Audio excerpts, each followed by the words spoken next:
Қайырлы күн. Семей қаласы, Абай облысына қош келдіңіздер.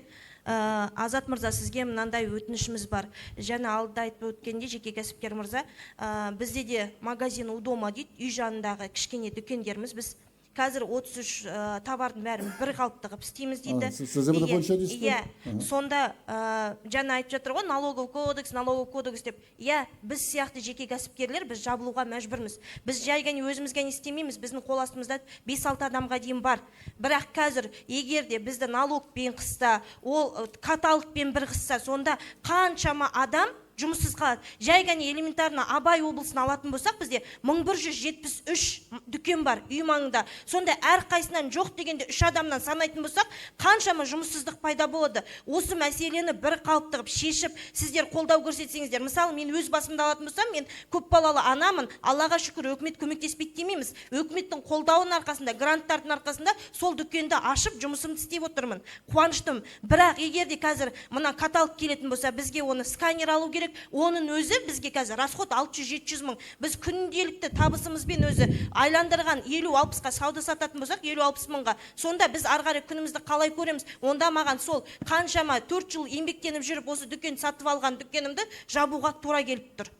Сіз айтасыз жаңа суық судың астына түсетін болсаңыз, өзіңіз білесіз, ыстық суға да. Сол суық суға біз жоқтан барып түсіп отырмыз. Енді ыстық суға малынамыз ба деген кезде біз уже малын бақып тұрып, күйіп қалайын деп тұрмыз сол ыстық суға. Түсінікті. Енді мына жерде кішкене түсіндіріп айтайын. Осы үй маңындағы дүкендердің салық жағынан жағдайы істелген. Біз мына салық комитетімен қаншама кемінде 3-4 жыл бойы қырылысып, сөйлесіп, аяғы да қазір кезде оларды мына оңайтылған режиміне кіргізді. Сондықтан қазір осы СНР бойынша 2-3%-қа төлейсіздер. Сал 2%. Ол неге байланысты ғой?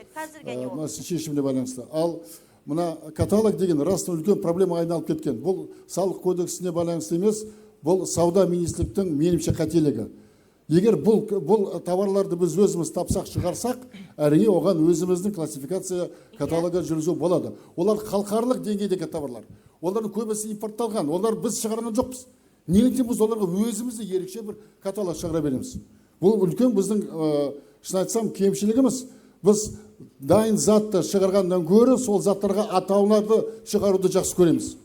Ол дұрыс емес негізінде. Осы каталогқа қарсы бірінші рет мәселе көтерген болатынбыз. Үкімет өз несінен таймай жатыр, өз көзқарасына, бірақ ары қарай да көрісе береміз. Меніңше бұл дұрыс емес. Біз ана атаудан гөрі нақты іспен айналысқанымыз жөн болады. Біз қазір сізге осы жиналыстан кейін өзіміздің атымыздан өтініш жазып қойғанбыз, қолдарымыздың бәрін берсек. Жақсы, келіңіз. Рахмет көп.